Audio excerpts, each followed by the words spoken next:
This new official Counter-Strike 2 map, DE Transit, was in the game for a few days, before all of a sudden getting removed and replaced with the text, REDACTED. I was live streaming the map at the time it took place. This is what it looked like when other people saw me playing it on Steam, the forbidden map. Transit itself is a really well-made map. It's got a train that periodically runs through the middle that you can run on top of that is an integral part of the layout of the map. I want to see more fun, unique stuff like this in Counter-Strike, and with the new scripting implementation Valve has added to CS2, we're gonna be seeing some really crazy stuff soon. The reason Transit got unceremoniously banned from the game was this cat in a bucket. At least that's what we thought at first. Here's what happened. Greetings, I, TheWarOwl, greets you. Valve Software is one of the few game developers to have community-created content in their game and then pays the creators for their work, why I myself have a sticker in the game. This is a great privilege for community creators. Getting your map into the game is a gold star on your portfolio and a pretty good payday. But at the same time, Valve is taking a big risk in doing this. They open themselves up to potential liability and PR problems. I want to be very clear about this. The map Transit was created by people in the community. It was not made by developers at Valve. Valve then took the map and put it into the game officially. When you download Counter-Strike, you also download this map onto your computer,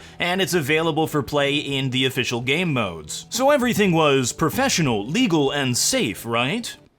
The cat. You're wondering about the cat. There was an elaborate Easter egg on this map that's since been removed. All I could find of it was this grainy video, like I'm looking at footage of Bigfoot or aliens. Hidden around the map were lost cat posters, featuring what's obviously just the cat from Stray. I don't think you can just put the cat from Stray into your game. That's gotta be a copyright thing. Once you go around the map and collect all of the lost cat posters by hitting E on them, this crudely made cat in a bucket will appear and slide down one of the power lines. So what's the problem? When investigating how this Easter egg worked, someone noticed something odd. In a Counter-Strike map, entities have names associated with them. It's like a variable name if you've ever coded anything. If you open up the developer console in the game, all of the entities will auto-complete. It's actually a really nice feature in CS2. The problem is what the entity of the cat in the bucket was named. Well, hey there, kitty, aren't you cute? Puss, puss, puss, puss, puss. What's your name? Oh no! I'm not gonna say the name of the cat. Let's just say that this cat said this gamer word on this bridge. Let's just say you're not allowed to look up what H.P. Lovecraft named his cat. You're not allowed to Google that. It's the N-word. They put the N-word in Counter-Strike without the hard R. Listen, I know a lot of people spam it over the voice chat when you're playing the game, but you can't put it officially in the map and then send that out to millions of people. Is this not common sense? How'd this happen? The main map maker, Rakuda, took responsibility for it on Discord right away. I want to say it was my fault. That entity was just a joke that I forgot to rename. I won't make any excuses, I just want to apologize to everyone. That's all. It wasn't all. He later said that he was the only one responsible for it and that the other map makers who contributed to the map did nothing wrong. So I'm not even gonna say their names. I honestly feel really bad for them. The only thing that they did wrong was make a poor choice of who to work with. What a catastrophe. This has gone off the rails. This is something that only shows up if you're looking for it. You have to open up the developer's console and know that it exists and try to find it. So is it even that big of a deal? Couldn't they have just patched the game, removed it from the... It would have taken probably less than a minute to make that change. You're just changing a entity name. Now it is a little bit strange that you'd go in and do like a replace on all instances of the N-word in your code. If you have to do that, you did something wrong at some point in writing your code. But that was an option. They could have made the change, pushed it out to everybody, and probably like 10 people in the world would even know that this happened. And there is precedent for this. Way back in the year of our Lord 2015, that's 10 years ago now, there was a map called DE Mikla, which took place in Turkey. It had text on the map and graffiti in the Turkish language that was offensive to Turkish people. This happens a lot with stuff that's distributed worldwide. It's impossible to fully understand all regional cultural faux pas.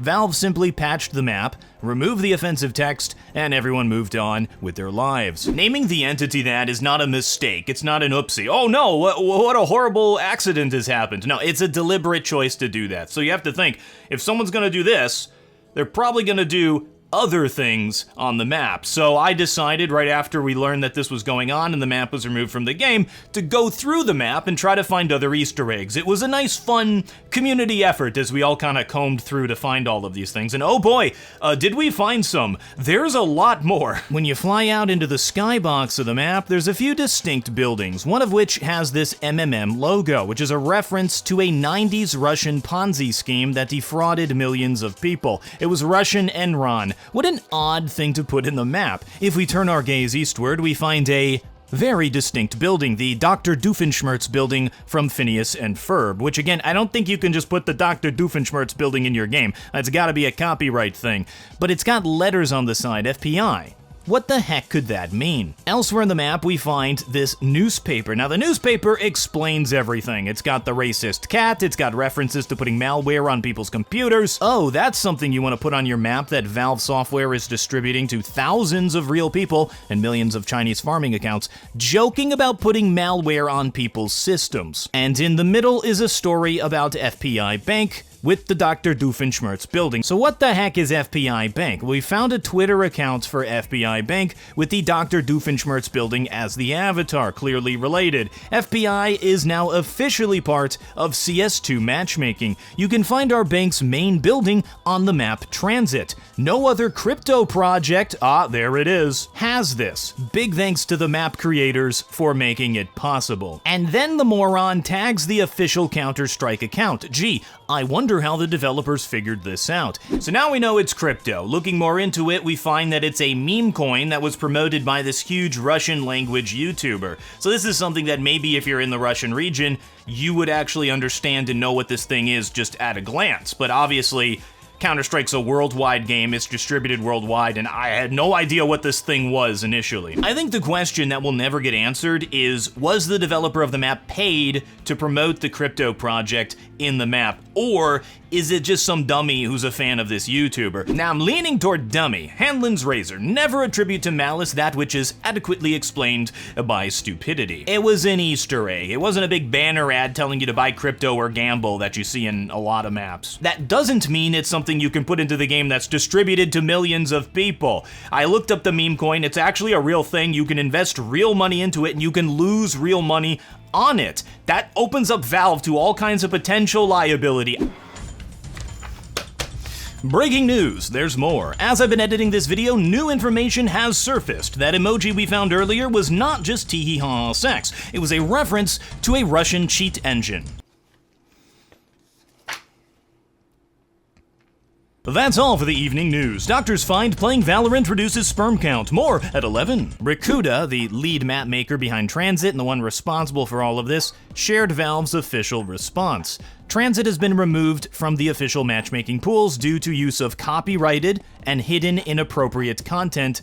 It will not be added back to official matchmaking. Transit is gone and it's not coming back. This means it wasn't just the cat. It was the totality of everything they found. I'm not sure what copyrighted work it's referring to, whether it be the cat from Stray or the Dr. Doofenshmirtz building, or even something further like textures or decals that were used without permission. I think what happened here is that instead of simply removing the bad content, Valve decided they simply do not trust and do not want to work with this creator. The only way forward with keeping the map would be to work with this creator in the future. I think Valve is done with this person.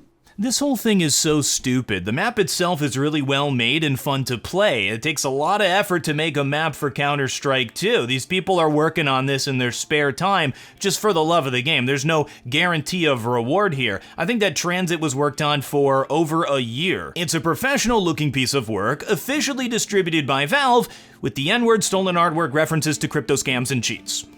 A young, talented creator just ruined his potential career for nothing. Ultimately, Valve is responsible for the content in their game, so when some edgelord sneaks stuff in, that's obviously going to reflect poorly on Valve and could open them up to potential liability and PR problems. That hurts the entire ecosystem of creator content. For the most part, Valve has been hands-off when it comes to the workshop and what custom content can be added into the game, which I think is a really good thing, and it can be a little bad thing at times too. It's a good thing because it allows people to be creative. It allows people to play play the game how they want to play it without Daddy Valve coming in and telling them, no, you can't do that. One thing that's great about Counter-Strike and makes it unique from other games is that we don't have the morality police coming in and clamping down and saying, you're not allowed to say this, you're gonna get banned for that, It's such a pain in the ass, everybody hates it, so Counter-Strike kind of feels like that last frontier where you're allowed to just play the game how you want to play it. But the other side of that, the bad aspect of the hands-off nature that Valve takes, is that a lot of stuff gets flooded with like gamba, crypto, scams, trash, slop. The workshop has been a mess. At certain times, the entire front page of the workshop is just covered with trash, and I do think that Valve needs to be a little bit more discerning about what's on there. If there's obvious scams or trash clogging it up, just get rid of them. This incident has already caused Valve to clamp down more. Palacio, a map that was added into the game at the same time as Transit, had an Easter egg on it, a fun little QR code. You'd scan it, funny little meme, haha, harmless fun.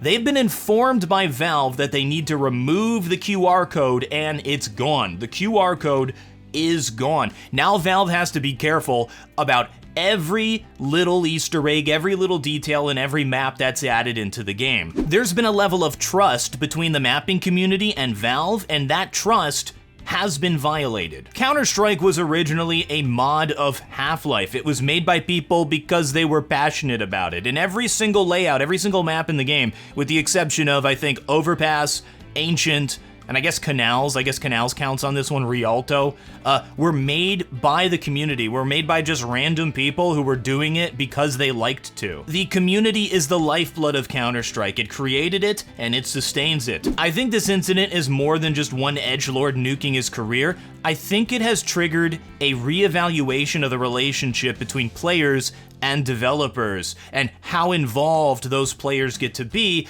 in the development of the game, which is sad. Thank you folks very much for watching. I'm TheWarOwl, and I still have no closer. Just call the cat Mittens next time.